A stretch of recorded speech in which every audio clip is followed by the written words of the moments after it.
Welcome to our latest Soccer Down Here 1v1. This is a big one, and it's a big time because the last episode of the podcast series that I know a lot of you have been listening to, American Prodigy, the Freddy Adu Story, drops tomorrow, and the host of said podcast, Grant Wahl, taking some time for us. Grant, thanks for the time today. Yeah, thanks for having me. So, I want to get into just how the series came about. I think you had said this was something that you had been chasing for a little while. How did you get this together, and how hard was it to get Freddy Adu to agree to tell his story in this way?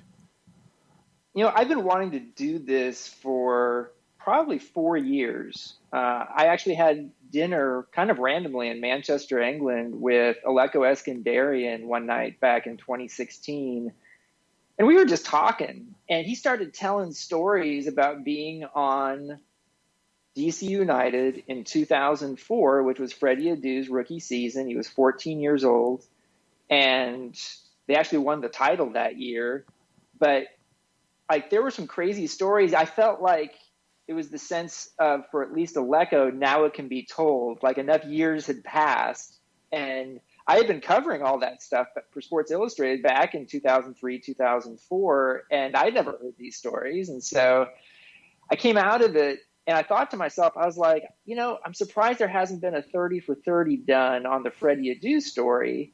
And whenever I sort of think about that, if a 30 for 30 hasn't been done, and I'm like, well, maybe I should do it, you know? and the issue was, it was pretty big. It wasn't like a book length topic, but it would have required a lot of time, and I just was having a hard time blocking off the time to do all of the interviews, and for a good reason, because when I finally did have the time this summer to do all the interviews, it basically became a full-time job for 5 months. Wow. And yeah, so like, it involves, you know, basically 24 interviews of about an hour long each. Some were longer. Peter Novak was like 2 hours. I had to locate him down in Naples, Florida. And it was just a full-on experience, including getting Freddy to agree to participate, because what I found from talking to people was the reason there hadn't been a 30 for 30 was ESPN wanted to, and Freddy didn't want to participate.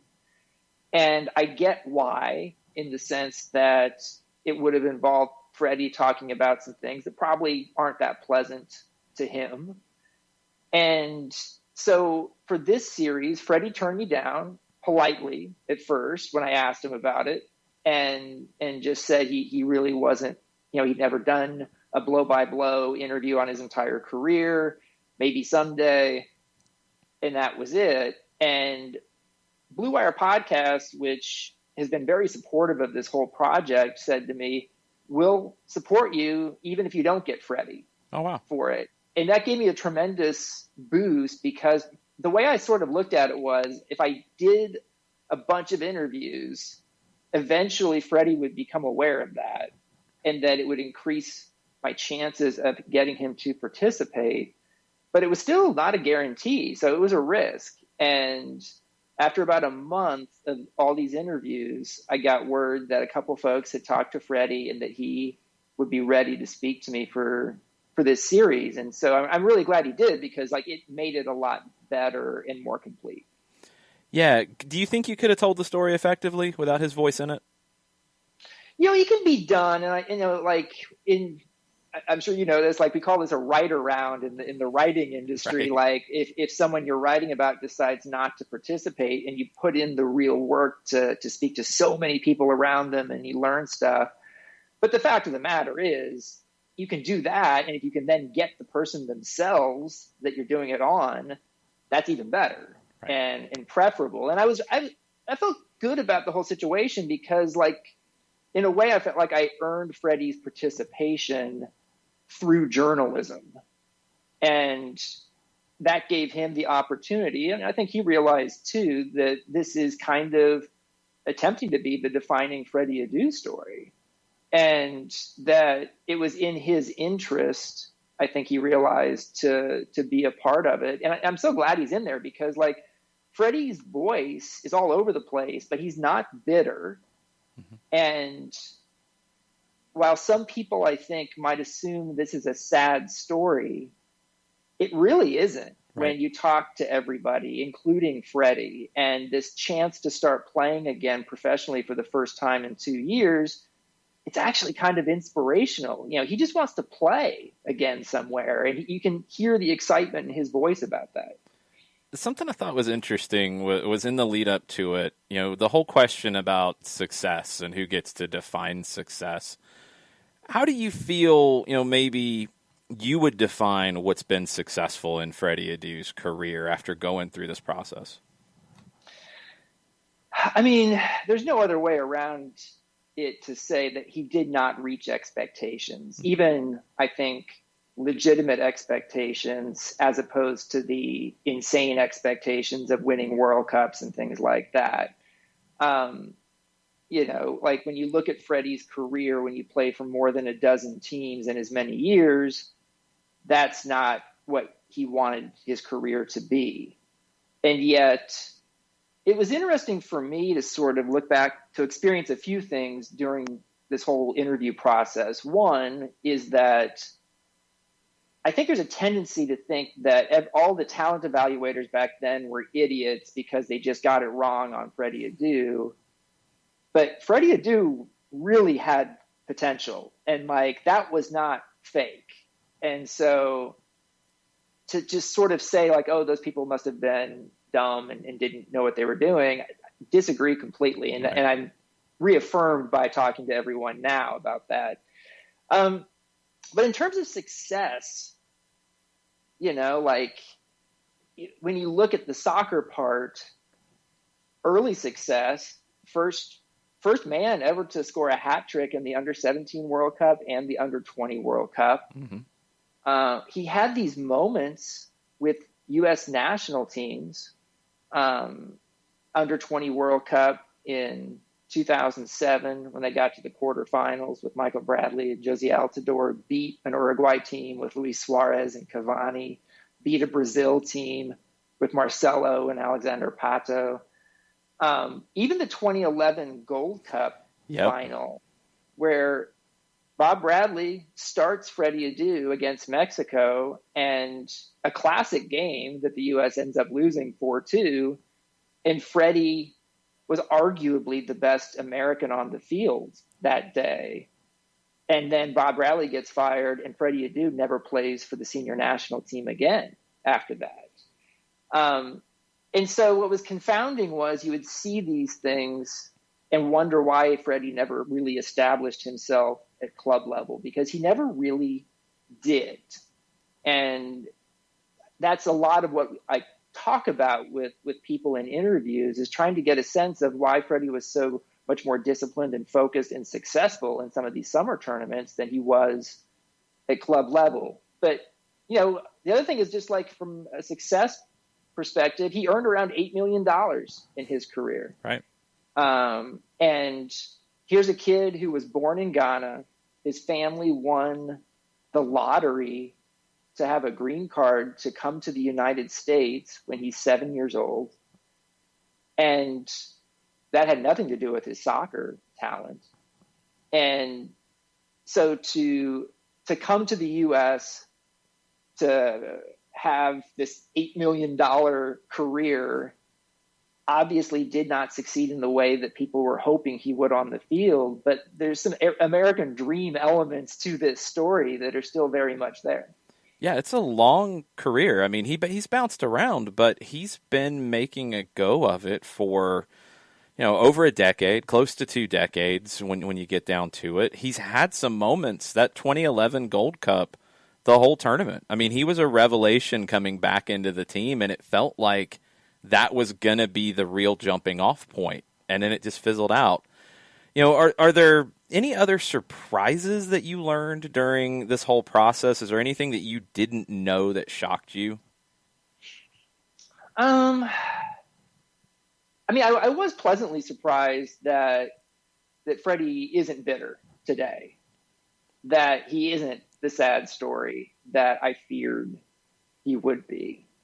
And so that was a good surprise, In terms of of other surprises, not a bunch, but it was interesting to talk to his DC United teammates from that championship winning team in 2004. And that team had a lot of big personalities on it, from Peter Novak to Ben Olsen, Aleko Eskandarian, Jaime Moreno, Mike Petke, Ernie Stewart. Mm-hmm.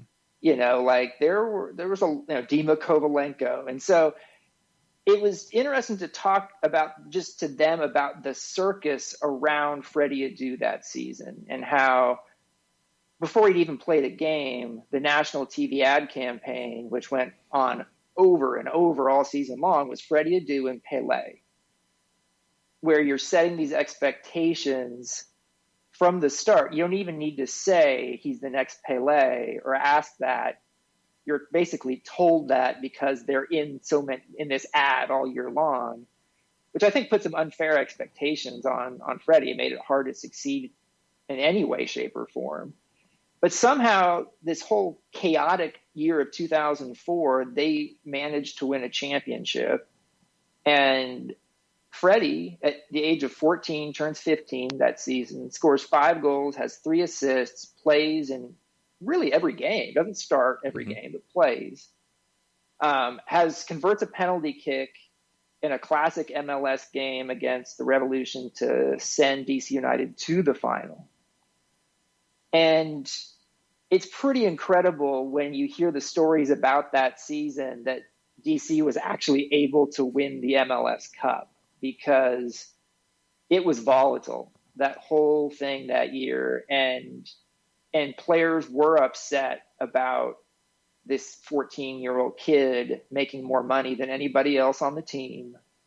And there's some crazy moments where, Eskandarian tells these awesome stories just about Jaime Moreno wanting to fight Freddie because Freddie says, Jaime, you're just upset because your daughter's favorite player is me.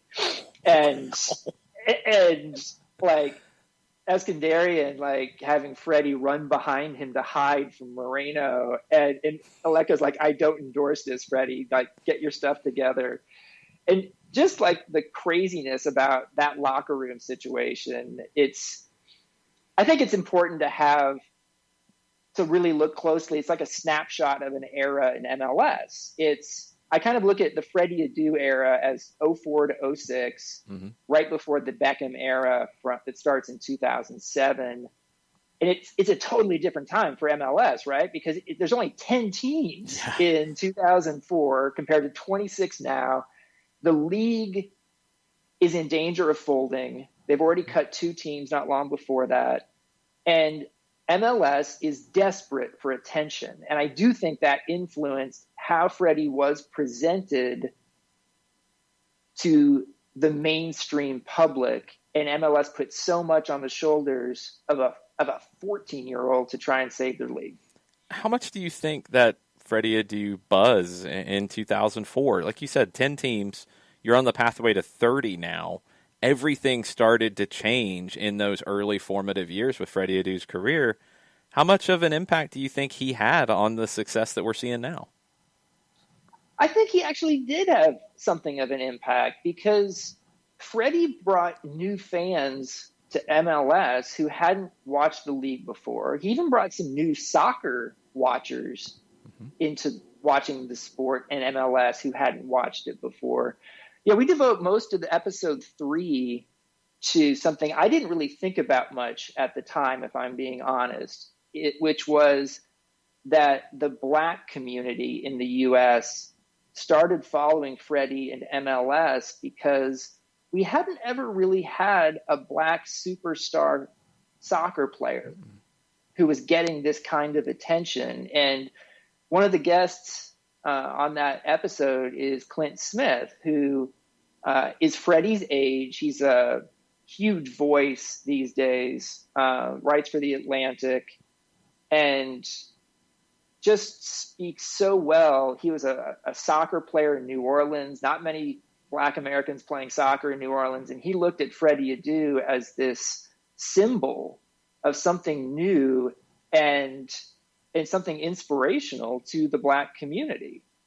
And Freddie himself talks to me about in DC, he didn't even realize at first. He would sometimes do events in the Black community and have kids say, I want to play soccer. And then Freddie would ask them questions and they would say they never played before, but now they did. Mm-hmm. And so that was fascinating, I think, to me, to just see what Freddie opened up, especially in 2004.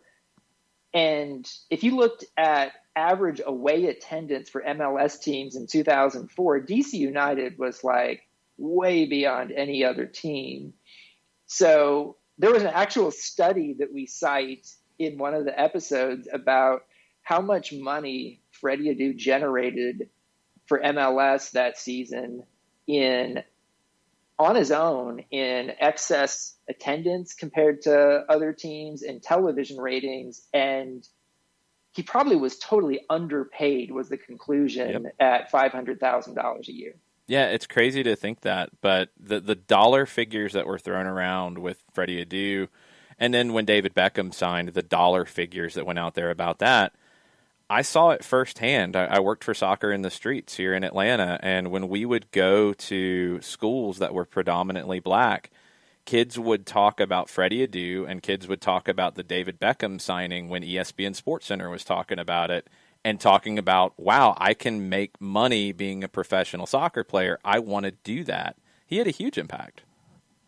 He did. And I think that is an important chapter in the MLS history book. And I think that Freddie does have a legacy in that sense. And it's not necessarily just, I mean, part of it is they overhyped him and he didn't become that. But at the same time, there's something real there. And I thought it was interesting. Mike Petke told me he thinks that MLS owes Freddie still. He thinks that the league should bring in Freddie, hire him. Maybe it would be for orientation for teenage players. That's brilliant. About, who are suddenly becoming professional soccer players and sharing from his own experiences. One thing I can tell you is Freddie is, as you can tell from the podcast series, still very charismatic. Mm-hmm. And a good talker, as we say in the media. And I do also wonder, potentially, you never know, if he got to start somewhere doing some media stuff, I think he could do that. And there would be interest in that. One thing that still fascinates me is that if you ask ordinary Americans anywhere to name a soccer player, I would bet you that Freddy Adu gets named a fair amount. He does still in 2020. Yeah, I totally agree. You kind of hit on something I wanted to ask you. Do you feel like American soccer treated Freddy Adu fairly? Probably not. I think asking a 14-year-old to be the center of attention for an entire professional sports league and put him in ads with Pele and do all of this promotion was way, way too much to ask for, even if Freddie was an exceptional personality who was capable of doing stuff like that. He just did too much of it. And he was like, I should have been focusing more on the soccer. Ernie Stewart tells this story of being at a game against the Colorado Rapids, and it's 10:30 at night after the game, and you've got 14-year-old Freddy Adu signing hundreds of autographs in a post-game autograph session. Nobody should be having to do that, much less a 14-year-old after a game late at night. And Ernie Stewart was like, I just felt sorry for him, and even Freddie's own expectations for himself were sort of warped by it all. Because at the end of that first season, he's 15 years old, 5 goals that season, 3 assists, starts a lot of games, plays in basically every game. They win a championship, and Freddie was disappointed. He thought he'd had a bad season. He saw on ESPN being called a bust. And that's crazy. That's nuts. And so it was all about the expectations that were put out there in the first place, which kind of set him up to fail. It's really tough because I think he had such an impact, like we talked about, on the game, and it's in a different place, and in some part due to the hype, in some part due to the phenomenon of Freddy Adu, but it feels like the person at the center of it maybe was left behind by all of it. Yeah, I mean, I covered Freddie for a long time. My first story was in 2003 on him. I went to Finland for the Under-17 World Championship that year. He had a hat trick in his first game. That's when MLS was really pushing to sign him, outbidding European teams.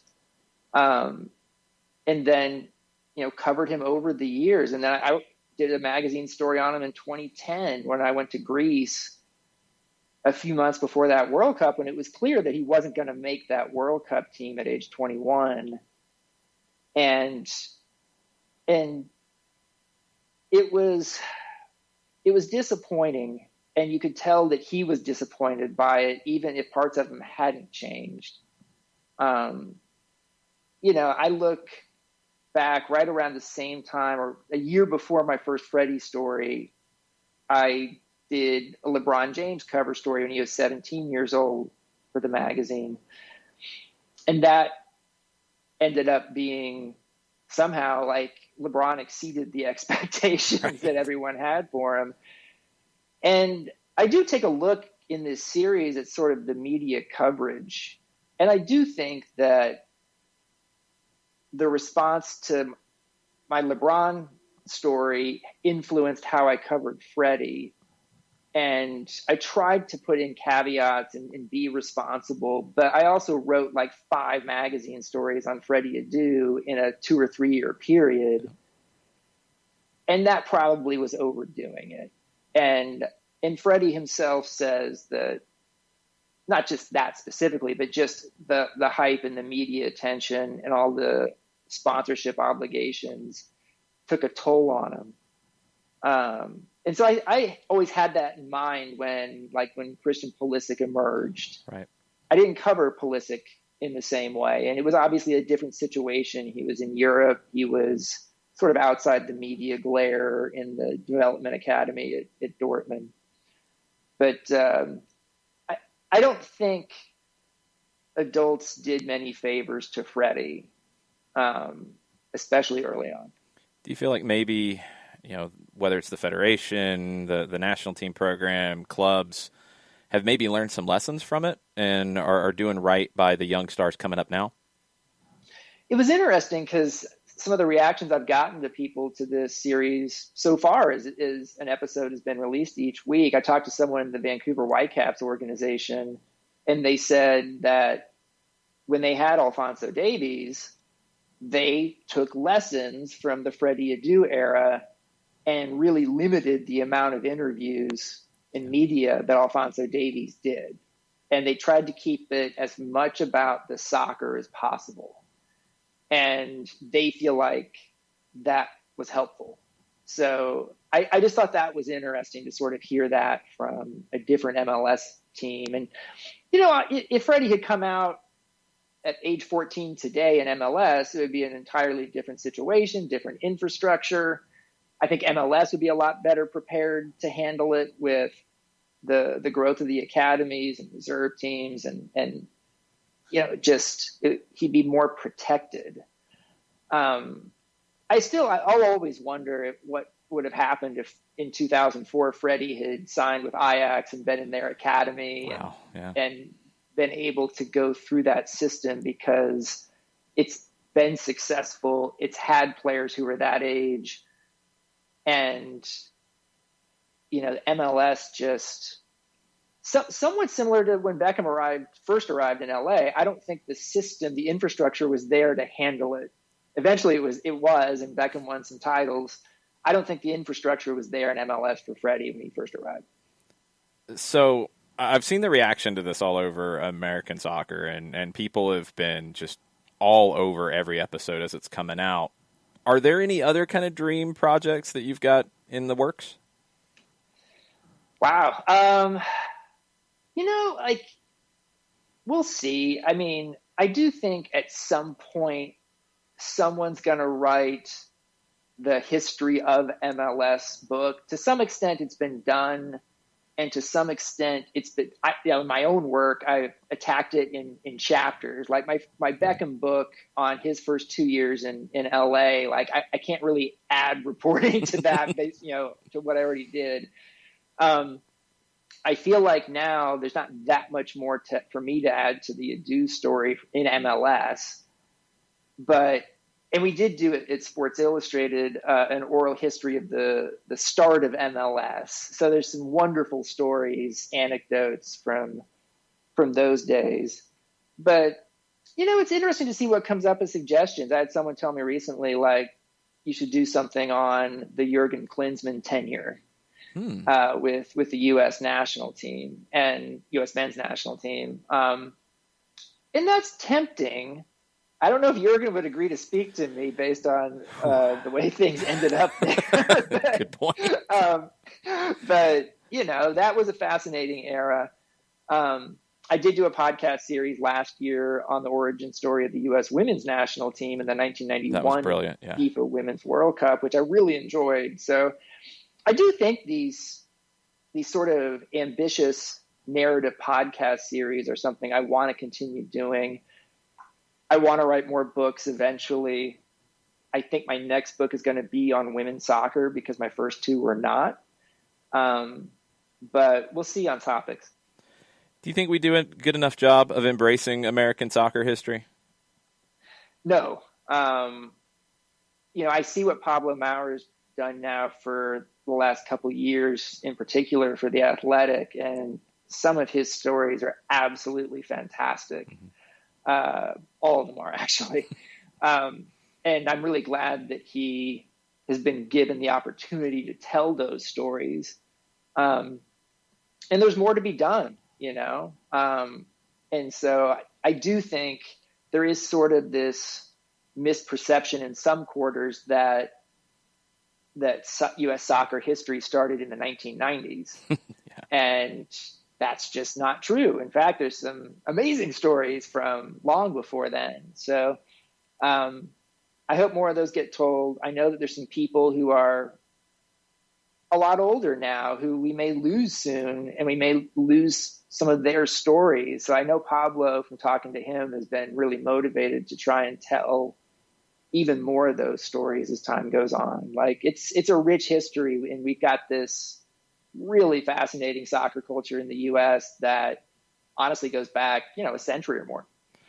So for people who have heard this and now want to go get caught up on the whole Freddy Adu story, how do they hear the whole series?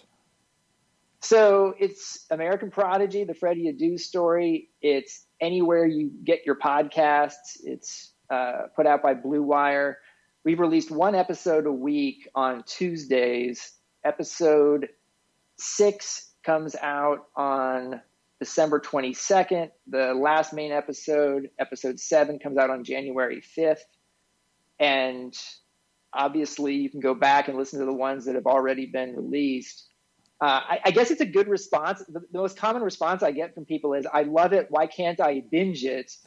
And I was like, I didn't have anything to do with the decisions on the release schedule, but I do know that starting January 5th, you can binge the entire thing. And I think it's, at 30 minutes an episode, I guess it'll end up being around 3.5 hours of content, but I think it flies by pretty quickly, and it'll be an interesting listen for everyone. Grant, thanks so much for the time. Really, really appreciate it. And can't wait to hear episode 6, but can't wait to see what you have coming up next as well. Thanks so much for having me on, Jason.